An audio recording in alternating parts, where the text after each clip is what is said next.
vídeo de hoje eu quero conversar com vocês sobre uma coisa é ter, outra coisa é manter. Esse assunto me veio à mente depois de dois vídeos que eu fiz aqui no canal. Um deles é ter uma moto, mas desejar outra moto. E o outro vídeo é recente que eu fiz a respeito se é caro manter uma Teneré 250 agora em 2014, né? Então, desse modo aí eu pensei nesse assunto. Uma coisa é ter, outra coisa é manter, né? Isso já é uma frase bem popular que as pessoas dizem, né? Porque tem muita gente que deseja muito ter algo, mas depois que tem, vê que manter aquilo tá fora do alcance daquela pessoa.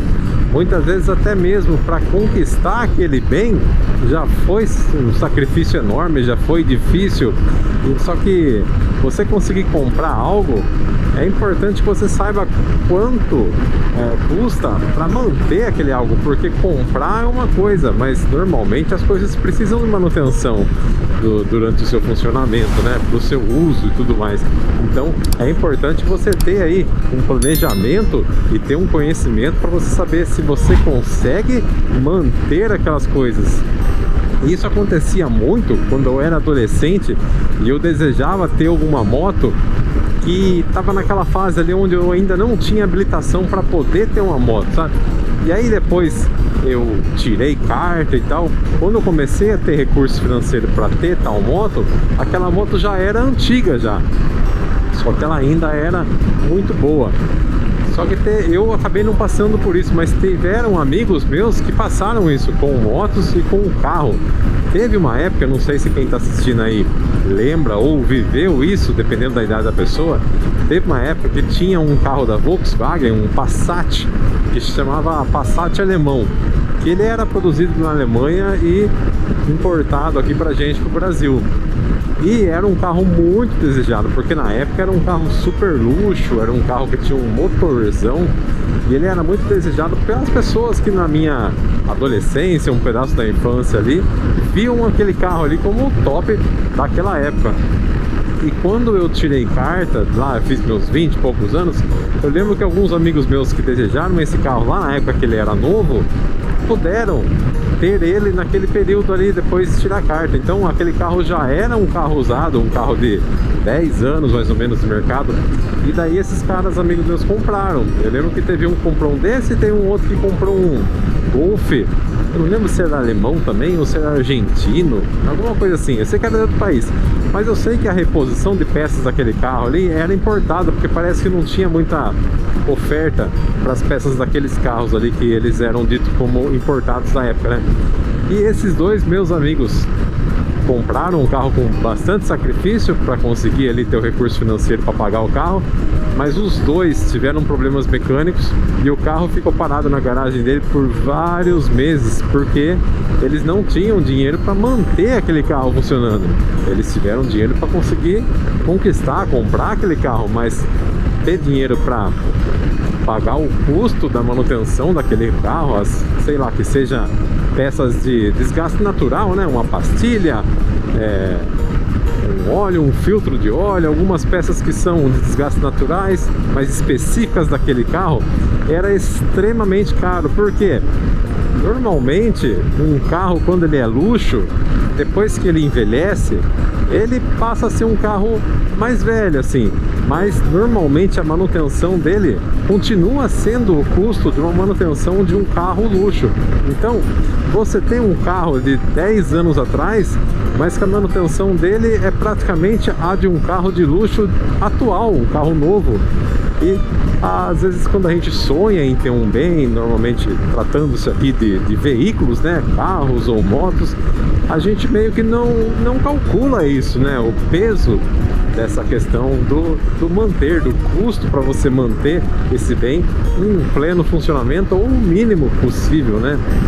E isso é uma das coisas que acaba atrapalhando o sonho nosso, né? Nem sempre a realização, né? Porque a realização do sonho é na aquisição dele, mas atrapalha a continuidade desse sonho, a gente conseguir manter ele conosco em funcionamento para que a gente consiga desfrutar dele, né?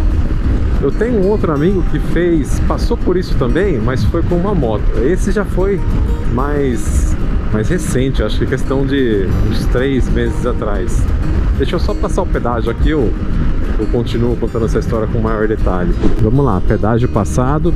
Esse meu amigo, ele tinha um Fusca, que ele adorava esse Fusca, ele gostava muito desse Fusca.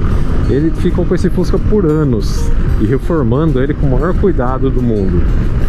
E pareceu uma oportunidade para ele de realizar um sonho, que era ele ter uma moto 4 cilindros Suzuki, era de 750 cilindradas. Eu não vou lembrar qual era agora aqui na moto, qual era o modelo daquela moto, mas eu vou colocar uma foto dela aí para vocês. Era uma Suzuki de 4 cilindros que tinha um farolzinho, quase que 2 farolzinhos redondos assim. Era uma moto bem bonita para a época, e até hoje eu acho ela bem bonita. É que ela mantém aquelas, né, ela tem aquelas linhas ali do desenho de motos Speed daquela época lá. Eu acho que deve ser o comecinho de 2000, aquela moto. Também não lembro o ano dela. Mas esse cara teve a oportunidade de pegar essa moto e ele acabou fazendo um rolo com esse Fusca aí que tava zerado, tava perfeito esse Fusca aí. Ele já vinha cuidando do Fusca há muito tempo, então ele resolvia qualquer problema pequeno que aparecesse no Fusca, não deixava nada se desenvolver, nenhum problema ficar grande para ele chegar a arrumar. E tava ótimo. E ele pegou essa moto, era em outra cidade. No retorno a moto já começou a falhar já. Quando ele chegou no mecânico de confiança dele para arrumar a moto, teve que retificar todos os 4 cilindros daquela moto. E também teve que trocar boa parte de alguns componentes dos carburadores daquela moto ali. E eu lembro que até a última vez que eu falei com ele, no final do ano passado, tava algo em torno de 6 mil reais esse trabalho aí. E ainda ia longe, porque ainda não tinha concluído toda essa parte da retificação e tudo mais. Esse era só um orçamento à parte ali. E isso que a moto já estava parada ali há mais de 3 meses, porque por ser uma moto antiga, né, muitas peças ali não são tão fáceis de você encontrar no mercado para reposição. Então, olha que loucura. Ele conseguiu um recurso para ter aquela moto que era um pouco antiga já, né, relativamente, começo de 2000 ali. E só que para manter ela, tudo bem que aí foi um pouco mais de sorte, né, má sorte. Ele pegou a moto e já deu um probleminha.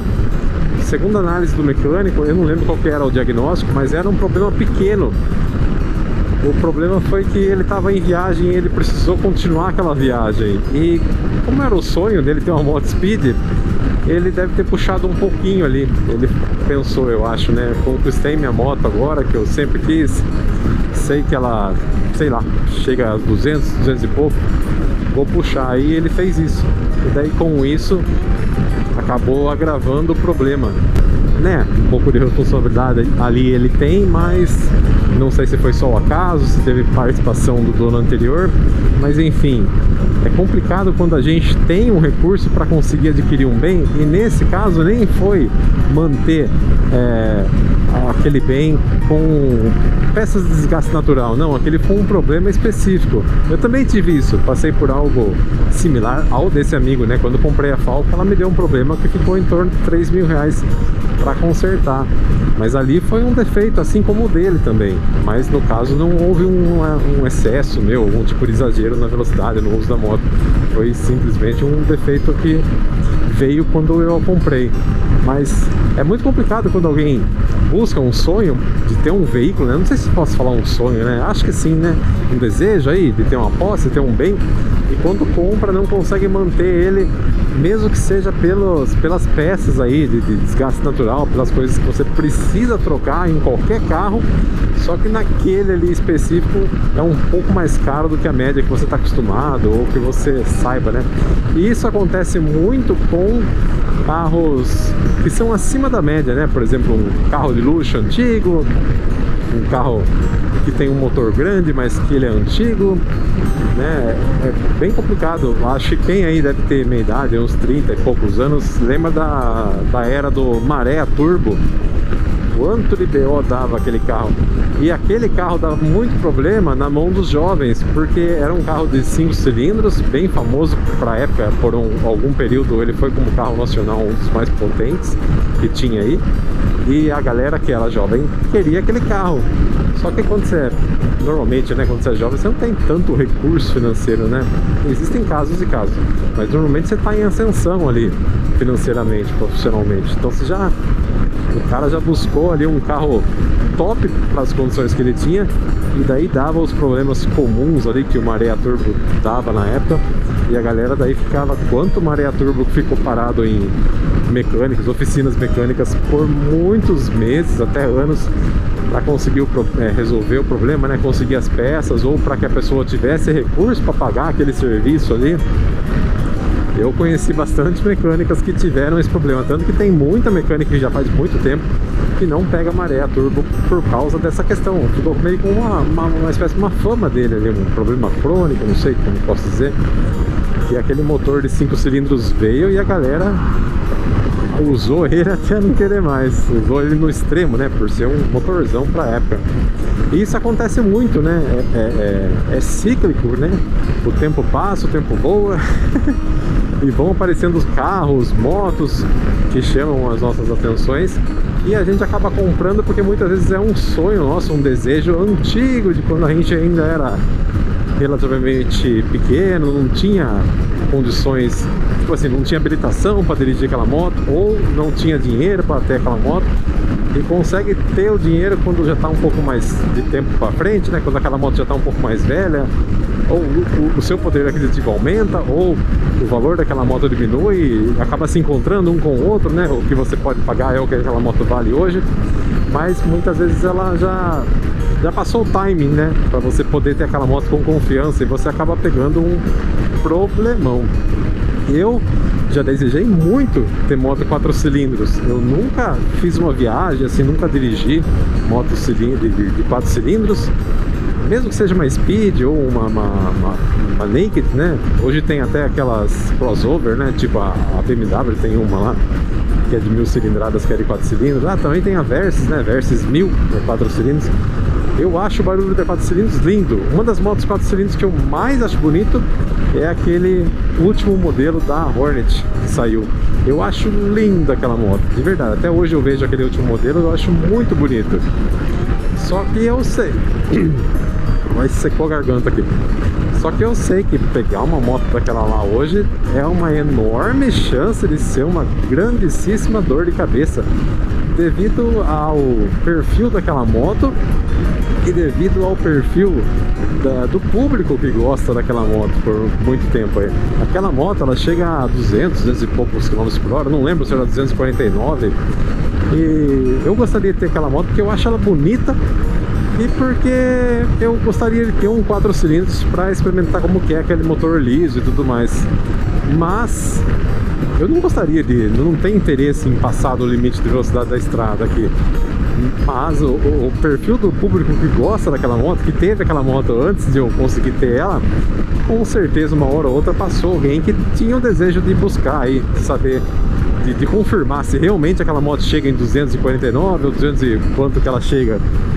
E daí a chance de você pegar uma moto dessa zoada, né, com mau uso, com uso extremo, é difícil, porque conforme o tempo vai passando, as motos vão ficando velhas, a FIP dela, o valor da moto, vai diminuindo. Então, as pessoas que vão comprando ela são pessoas que têm menos recurso financeiro.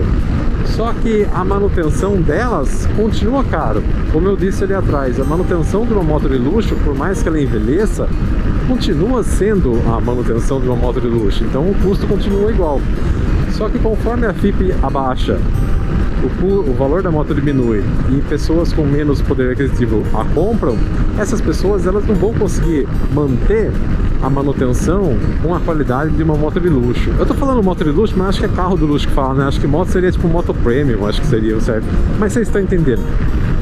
Uma pessoa que compra uma moto antiga de luxo, assim, premium, ela não consegue manter, porque ela comprou a moto já com um valor mais baixo.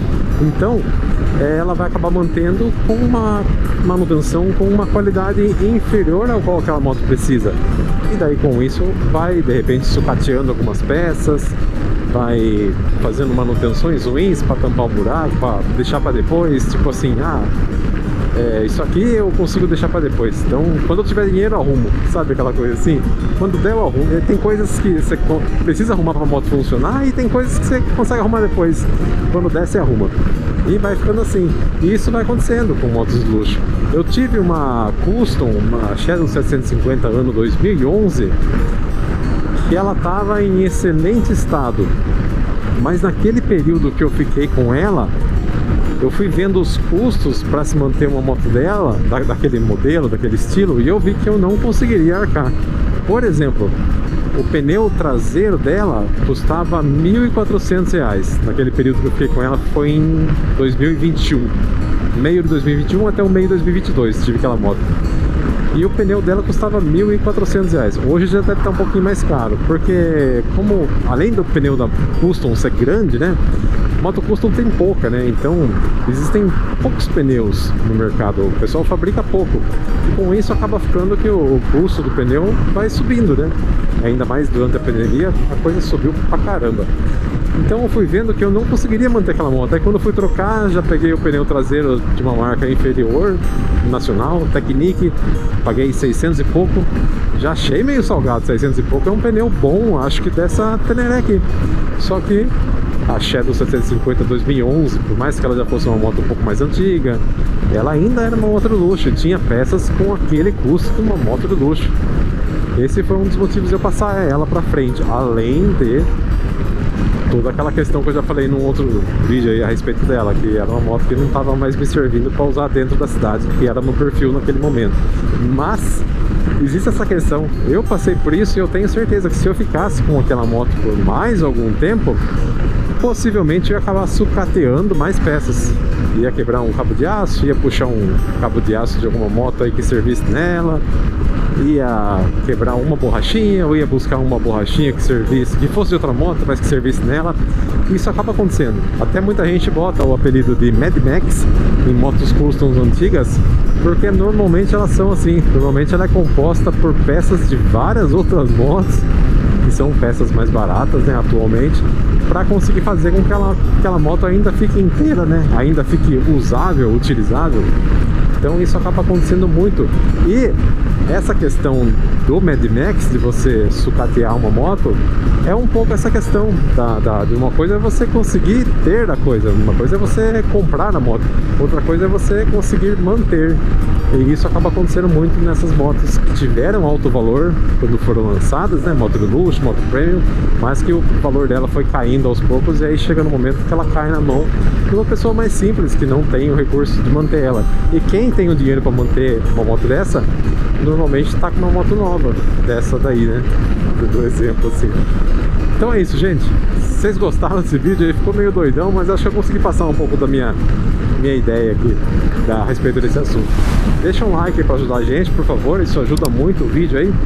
Se você não for inscrito, se inscreve aqui no canal, tá bom? Isso valoriza aí o trabalho que eu faço. Se você já for inscrito, muito obrigado por se inscrever. Se você está inscrito aí, significa que em algum momento você viu algum conteúdo meu e achou que valia a pena aí clicar no inscrever-se para receber outros vídeos futuros aí que eu viesse a fazer, tá bom? Então é isso, valeu?